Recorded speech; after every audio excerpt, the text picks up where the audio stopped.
Hello and welcome to the Tegan Musen channel. Welcome to the Burrow. Any Burrow folks who are returning, any new viewers, welcome, welcome. I've got a very exciting stream for us today. I'm very excited at the very least. So, it is finally time. I have been waiting so long to open this box. Ever since the start of the month where I went to volunteer at the vExpo in Birmingham, England. I was very, very happy to be there helping out and meeting some fantastic people as part of the community. I'm still a bit of a tourist myself to the VTubing community, but definitely not a tourist to the card gaming community. So I am very excited to be having a look at Oshi Push, the still pretty new VTuber card game. Hi Sunny Akari, welcome, welcome. I'm just getting started. Hopefully all my volume levels are good because I had a bit of an issue with my own mic this morning, so hopefully that's all sorted. But yeah, I'm really excited to get and have a look at Oshi Push. This will also be my first hand cam when we get to the pack opening later, so hopefully that all works. But we can get started with the talk through and the walkthrough. If I jump over to this screen, then you can see me better and you can see Tabletop Simulator, which is where I will be doing my little tutorial section of today's stream. So this is a typical Oshi Push card. I will turn the volume down a little bit. Won't be able to stay long. Got to go pick up an internet cable. Ooh, you'll have internet back. Yay! Good, good. I'm glad. Hopefully that all goes well. But yes, so this is the basics of... Yay! We can get down to business to defeat the Huns and conquest many platforms as our VTuber personas. So, Oshi Push is a new card game by Japanime Games, or Japanime full stop. Their first set, which was released via Kickstarter on back in August last year, but has finally gotten pushed out through US tariffs and taxes and all of this to finally start reaching other countries, which is fantastic. So I'm very excited because in, I think, about 2 weeks we can actually start buying Oshi Push product in stores across the UK. So I'm very, very happy about that. But I managed to get myself a con exclusive by going to vExpo, so that is amazing, and I've got that to open later. The reason I'm really excited is firstly to get to know more about VTubing community, because I'm still a bit of a tourist when it comes to that, and secondly because it's a new card game which has fantastic artwork and fantastic theming and also plays very interestingly. And given that it's still very new, it means that there is plenty of options for ways to expand upon it, ways to grow upon it, and the way they've written their rules is open to the possibilities of like different formats, different ways to play, all that sort of stuff, which is the parts about Magic the Gathering that I love the most, because they can have an in-depth card game with lots of options and lots of variables, while still being open enough to have like a 4-player version, a 2-player version, a version where it's 2 of you versus another 2 of you, a version where you play in a draft format where you open packs and just immediately go from there. You build a deck out of the draft packs and then you use those cards that you open to play the game. Welcome back from the ad break. So yeah, I'm excited for this game because it seems very fun, and given that it ties nicely into like the basics of the game, tie nicely into how I like to play Magic the Gathering. For anyone who knows the Commander or Brawl formats, you will start to see similarities. Anyone who has also played Lorcana, which is the Disney trading card game that they released a couple of years ago, you'll also see similarities to that, and I will probably be using those two, Magic the Gathering and Lorcana, to kind of walk through what's involved. Hi Namibat, how are you? Welcome to the chat. But yeah, so we will jump straight in with what I've got on Tabletop Simulator are the 2 starter decks. So one is a Tenma I don't know if I'm pronouncing that correctly. Like I said, I'm a tourist. If I pronounce things wrong, have a go at me, shout at me, tell me how to pronounce it correctly, put a little pronunciation guide in chat. Let me know, because I'm sure I will pronounce things wrong. And the other deck is a Pipkin Pipper deck. So as you can see, have the name at the bottom, nice and simple. They have their rules text in the opacity box, or the half opacity box just above, which I will explain as we go, and it will start to make a bit more sense as we go, so I can zoom in a little bit more on those. They then have these two symbols here with numbers, which again will make more sense as I explain what happens. They then have up here their typing, so these are both persona cards, which, if you are a fan of Magic the Gathering's Commander or Brawl formats, act a bit like your commander. So they are the face and leader of your deck, so to speak. You build your entire deck around a persona.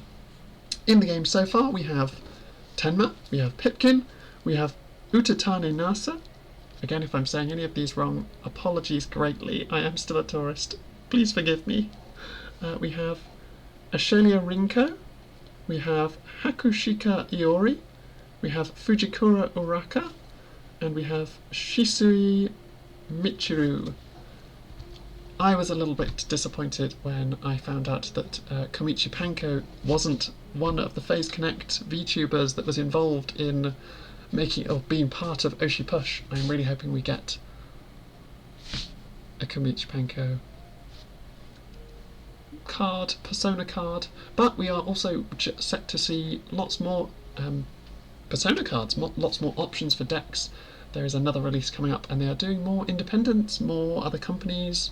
There's plans in the work for plenty of opportunities and lots of options. So exciting stuff. So the persona is a type of card. They are your face for your deck. They are what you build your deck around. So a deck of Oshi Push is 40 cards. I do believe it includes your persona, as opposed to having a 40 card deck and then the persona as a 41st card. I think your persona is included in the 40 cards. I would have to double check that though, which is a good thing, because I've got a rules document on my other screen, so I can have a look at that and do a quick scan. You choose a persona, then selecting cards for your deck. Your draw deck must have exactly 40 cards, not including your persona. So there we go.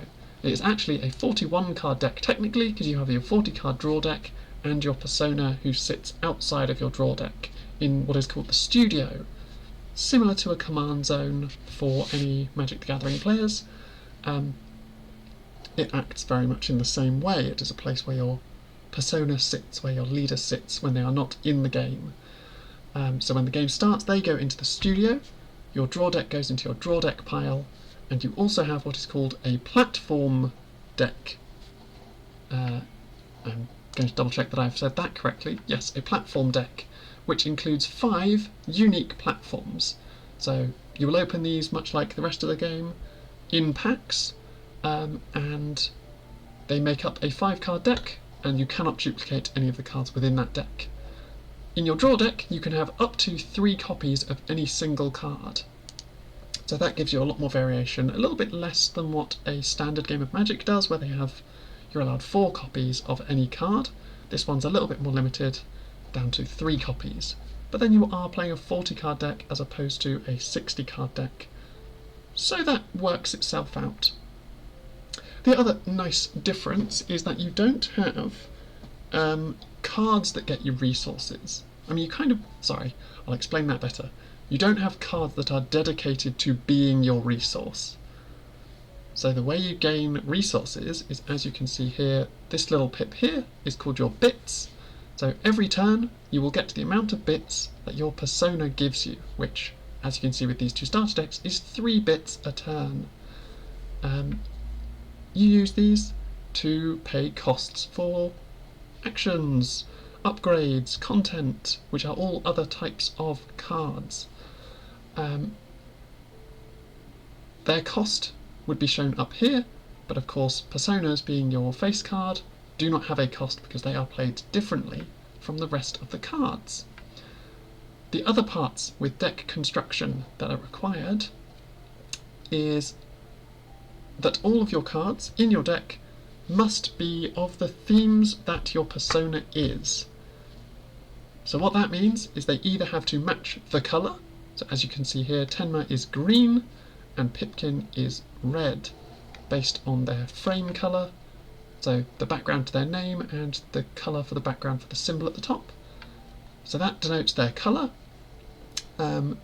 So your entire deck has to either be a matching colour or matching their, if I quickly double check the exact wording on this because I want to make sure I'm getting it correctly, their genre icon. So the 4 genre icons, one you can see here is experience, which it says down the side, and that is the little heart symbol. We then have Zatsudan, or chatters, yappers, as it were, which is the little speech bubble with the 3 dots, the ellipses. We then also have creatives, which is a little pencil symbol, and we have poggers, which is a little D-pad symbol, a little cross pad from a controller. So those are the 4 genre icons that exist in the game at the moment. I'm sure they will expand those when the game reaches further down the line. I'm sure they will end up making more, maybe like a variety one which allows you to pick and choose from a couple of different options. Who knows? But yes, so your entire deck has to be either the colour or the genre of your persona. So your persona has a unique colour and genre, and then the entire deck must be based on them. So the entire 40 card draw deck all has to be of the same colour or of the same genre or both, because you can have ones that are both. So we will jump into, if I zoom out a little bit more, this is more of the game. As you can see, it's Tabletop Simulator, so it's a little bit weird. So we have our draw deck with 40 cards, our platform deck with 5 cards, our little bits representative. So we've got a bag full of bits. So this is a 1-bit, and if you flip it over, it is a 3-bit. In the actual game, you do have these little tokens without the square around them. They are like little hexagonal pip tokens, and they do have a 3 on one side and a 1 on the other. So they are useful for whatever you need. We then also have the first player token. So this is useful to denote who's going first, because that, during the game, swaps player. Similar to a lot of board games where it's sort of, you go first and then that gives you an advantage, which then kind of passes around so that the advantage kind of shifts as the game goes on. The tabletop also just has a dice so that you can dictate who goes first on the first turn by rolling a dice, if that is the way you choose. Players can also flip a coin, they can rock, paper, scissors, whatever method you and the other player decide to dictate who goes first on the turn 1. Hi Hunter, how are you today? So, I'm going to grab the top few cards out of the draw deck. I think that's all of the ones I needed.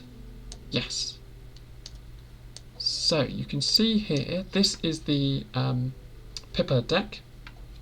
So, as you can see, we've got a red Zatsudan card, so that is both of Pippa's types. We have a red Poggers card, which because it shares a colour can go in the deck. We have a green Zatsudan card, which because it's Zatsudan it can go in the Pippa deck. And we have a purple Zatsudan card, so again, because it's a Zatsudan, it can go in the Pippa deck. You can also see in the top left corner of the card, it has a cost. I'm also a little bit concerned because I did set up the top of the deck and those are not the cards that were meant to be there. Because I tried to set it up so that I would grab a set of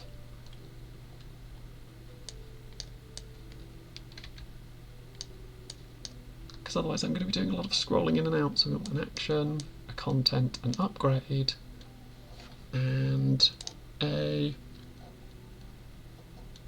persona.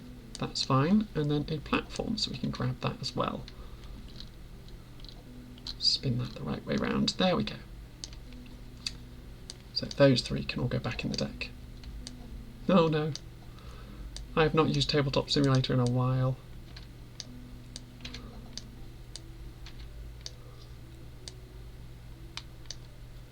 There we go.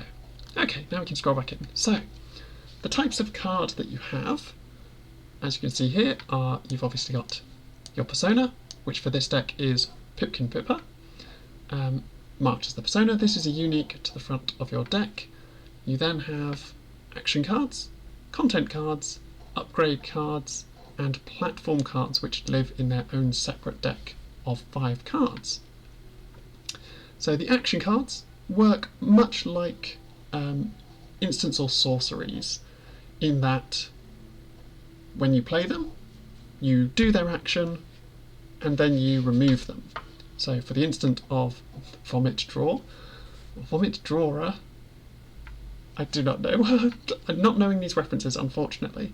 So it deletes 1 opposing content card with 6 value or less, or 6 influence, I should say. The little star symbol is influence.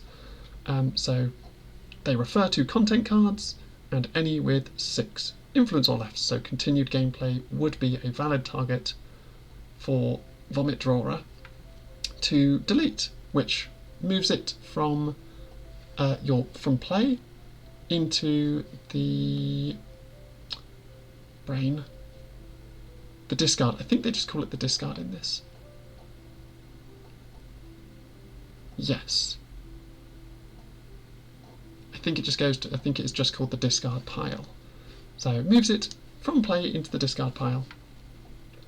We then have content cards, which act much like permanents. So enchantments, artifacts, creatures, whatever you want to call them. They're not really creatures, but you get what I mean. They are permanents that sit on the board and stay there until they are finished with, or until they get deleted by things like Vomit Drawer. So the cost for continued gameplay is 3, so it would take you 3 bits to play continued gameplay from your hand into play. It then has an influence of 6, which I will talk about more in depth when I get round to talking about the platforms, because that is what it's relevant for. And it says, while you are dominating this platform, so while you are winning a specific platform that this is played on, this card gains +3 influence. So it gets stronger the more the better you're doing at that specific area. And then we have upgrade cards, which are stronger versions of your persona that you play over your persona like an upgrade. So similar to things like auras. But what they do is change the base of what your persona is. So if you were to play Pipkin Pipper, Philippa Pipkin, you would put this upgrade, you would spend the 3 cost of 3 bits, and you would play this over the top of Pipkin Pipper. So you would just put it straight on top, and this then changes her to get you 4 bits a turn. She then has 6 influence, and her clash reward goes up, and she has a discard effect as well. So if you draw extra copies of this, you can't upgrade it over itself, because it wouldn't, or you could, but it wouldn't do anything. But you can discard it for its discard effect to get a different thing, which in this case is your persona gets +2 influence this clash. So I will explain what a clash is in a moment. We then have the platform cards. So in this case it is Click Clock, and it takes 3 influence points. Let me just double check. Popularity. It takes 3 popularity, which is this little symbol here, to win this platform. And winning this platform gets you 400,000 subscribers, which is this little section here. It tells you how much the cost or the reward is for winning this platform. From here, I kind of have to explain how the basis of the game works. So we've talked about the different card types. So the game itself is you decide who is the first player. You then, in order of the first player to second player, you reveal a platform. So the first player reveals 1 platform from their platform deck. So say they reveal Click Clock.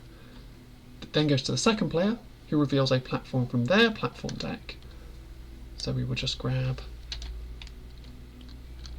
another one here, spin it around to make sure it's the right way, and that then goes...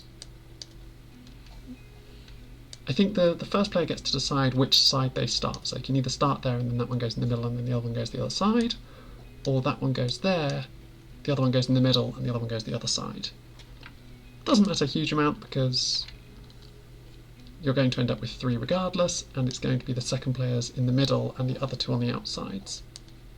And then you have your 3 platforms that you have to work with. So in this case, I'll bring these in a little bit more so that we can have a more zoomed in look at them. We've got Sad Girl Company, we've got Yappers, and we've got Click Clock that we revealed earlier.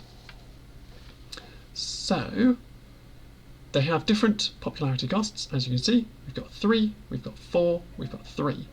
And they have different subscriber reward amounts, which is plus 400,000, plus 600,000, and plus 500,000 for Sad Girl Company.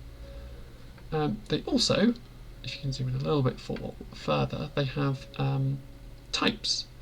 So, for instance, Yappers is a podcasting platform. So if you have cards that benefit off podcasting platforms, Yappers is useful for you to try and win because it's a podcasting platform, so you'll get those bonuses. We have Sad Girl Company is an independent video. So independent is a type that goes across various platforms. There are certain decks that you can build that focus more on the independent versions so that you can make good use out of your platforms being independent. And then we've also got a networking platform here. Hello Zeusk! How are you today? Welcome to the chat. Yeah, we have a networking platform here in Click Clock, which seems very much like a TikTok reference that I'm just not getting, or wasn't getting. But yeah, so that's different types on the platforms. So the way you earn popularity to win a specific platform is based on the influence that you put on that platform. So a turn of the game is the content phase, the platform phase, and the refresh phase. So you start with your personas off in the studio and your hand of 5 cards. So when you start the game, you draw a set of 5 cards. And I'll just bring these all... Click Clock is a joke on TikTok. Good, good, I'm glad I got that correct. As far as you know, definitely, as far as I know it is. It sounds very much like it should be. But yeah, so you have a hand of 5 cards, your persona in your studio, and the 3 platforms all set up, and that is the game set up and ready to go. On your first turn, you get to start off by the player who goes first gets to pick on which of the 3 platforms they put their persona onto. So say I, as Pipkin, wanted to focus more on one of my 2 platforms that I've put down, and the Sad Girl Company earns me more subscribers than Click Clock, so I would start by putting Pipkin there. Then the opponent, the Tenma player, gets to put their persona on one of the 3 platforms as well. So say they go for their own one being Yappers because it has the highest subscription cost, and there is also a Clash reward bonus, which is useful.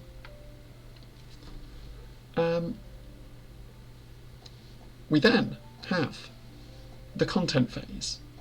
So in the content phase, you take it in turns, starting with the active player, so the player who got to the first player token, and you can use your single action that you have to either pay and play a content card, so one of the content cards that we've got here, or you can pay and play for an action,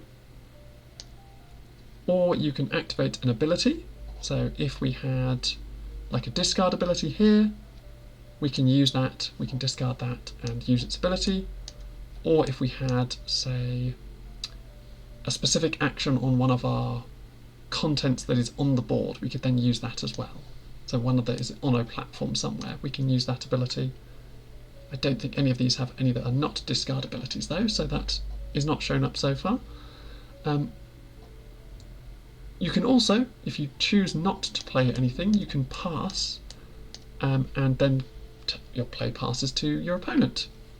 So the player who is not first then gets their one action to do the same, either play an action card, play a content card, play an upgrade card, or use an ability, so either a discard ability or an active ability.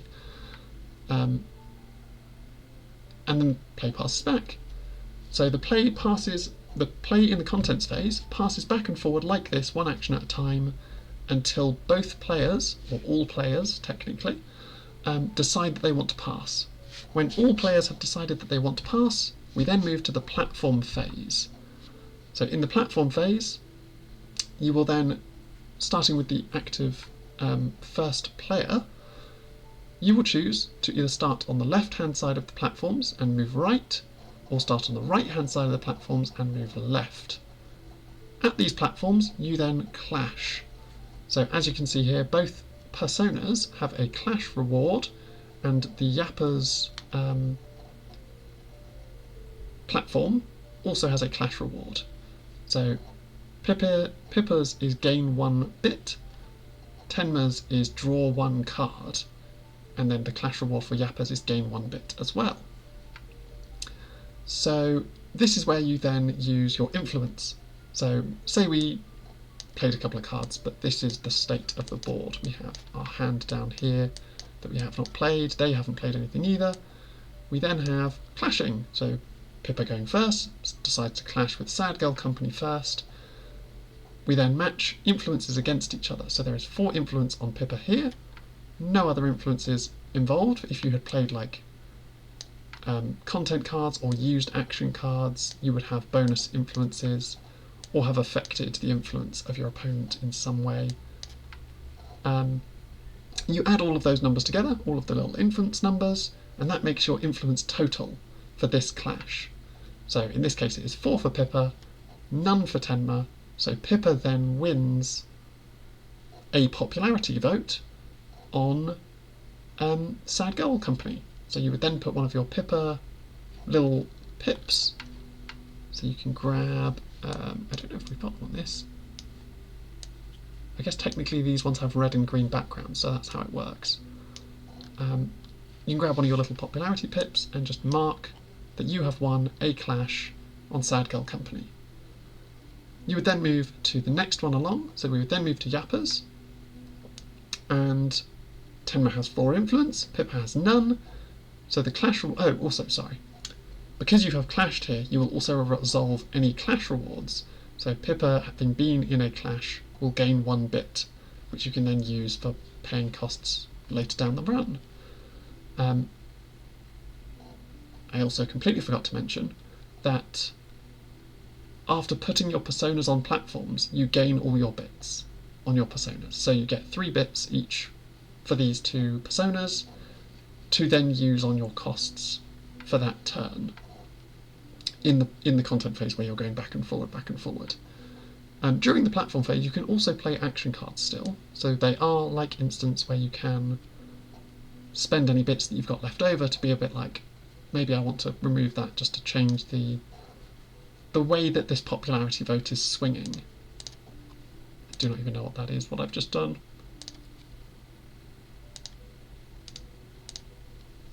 Tabletop Simulator being weird. Sorry about that. But yeah, so you would then get the clash rewards, and then you would move on to the next platform, where we've got 4 influence for Tenma and no influence for Pippa. So Tenma would get the popularity vote in Yappa's. Tenma would also draw a card for winning the clash reward, for winning the clash, and would gain 1 bit for winning the clash. So you gain the rewards if you win. We would then move across to Click Clock, which there's no influence from either side. So when Yappa's is then concluded, we would grab one of Tenma's little bit markers and put that there to mark that you have won one of the popularity votes on Yappa's. You would then move across to Click Clock, where there is 0 influence for Tenma and 0 influence for Pippa, so nobody wins this clash. If there was a clash reward here, nobody would get it because nobody has won. you only get the clash rewards if you win the clash. So if you draw a clash, say we were both on this and it's 4 against 4, none of these clash rewards would happen, so no one would get the 1 bit. Pippa would not get the 1 bit specifically for themselves, and Tenma would not draw the 1 card. Because nobody won. And you have to win the popularity vote to get the clash rewards. Once you have done all of the platforms, you then move to the refresh phase, where your personas go back to the studio. Any action, your personas go back to the studio. You both draw a card, and then if you have, I completely missed it again. We have the refresh phase. In the refresh phase, your personas go back to the studios with any upgrades that are on them. So if you had upgraded Pippa, the upgraded Pippa would go back to your studio to then be played next turn. We then get any bits equal to the bits stat. So regular Tenma would still get 3 bits. Upgraded Pippa would get 4 bits. So you would get 4 bits extra, or extra bits for being upgraded. You then both draw a card, and if you have more than 7 cards in hand, you have to discard down to 7 cards. If you can't draw a card at this step, you do lose the game. So be careful when playing a Tenma deck on drawing too many cards without actually winning the game, because you will lose from drawing too many cards. And then finally, for the refresh phase, you pass the first player token. So the first player changes to be Tenma first. So we would then go to Tenma's turn, or the content phase. We would move to the content phase by putting down our personas. So Tenma goes on Yappas again, Pipkin also goes on Yappas but has the upgrade this time. Realising that I should have... there we go, that's how you do it. So they're both on Yappas this time. We then go through the regular steps of you both get to play, starting with the first player, any actions, any abilities, any upgrades, any content, whatever you wanted to play with your bits that you've got throughout the game. So your bits sort of carry across. So if you don't spend them all on one turn, you carry them across to the next turn, and you can use them for bigger turns later on to potentially win more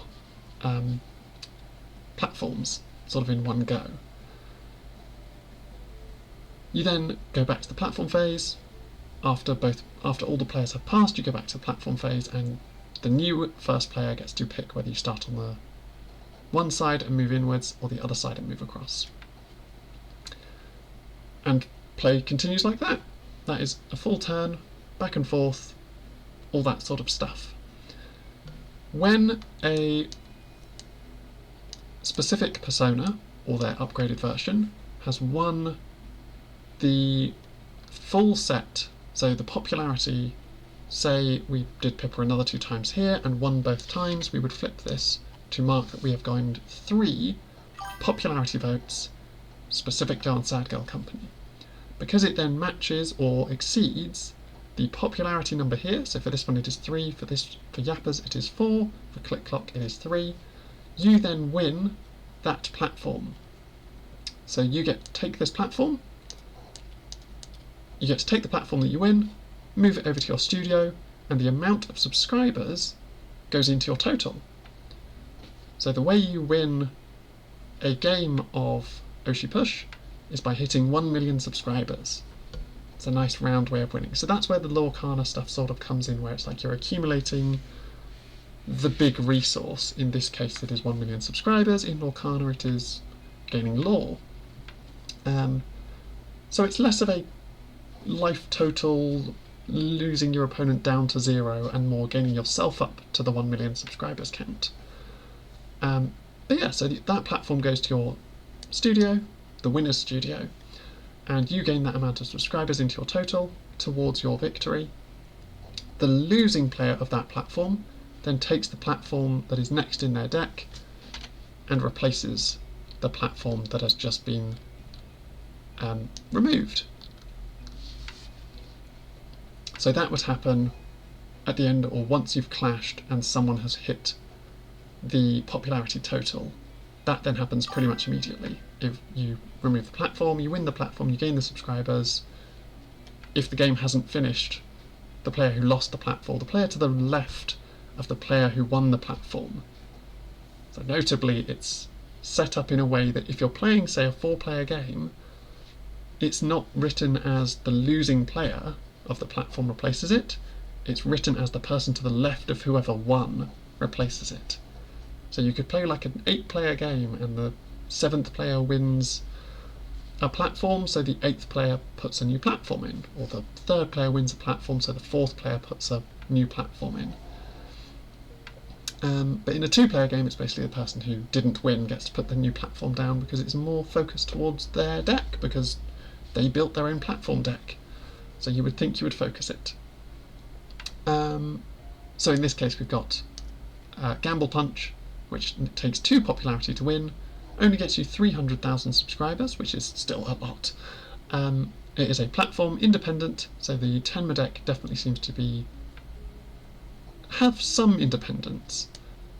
And it is also streaming, so more different types that are currently, I'm not sure how relevant they are because I haven't looked at a huge amount of the game yet to know whether that is relevant or not. I think it is, but I remember the person who demoed it for me was very much like, whether it's independent or not is important. Would never. Clueless. Absolutely clueless, don't worry. Yeah, and that is how the game plays. So your aim is to get 1 million subscribers by winning platforms. And the way you win platforms is by winning clashes at those platforms by having the most influence on those platforms. There are also weird little nuances, but that is basically a deck overview of the sort of things you can include in a deck and how you play the game. That's basically all I need to mention, I feel. I think that's a pretty conclusive... Are there any questions on things I didn't possibly touch on, or anything that I mentioned that confused people?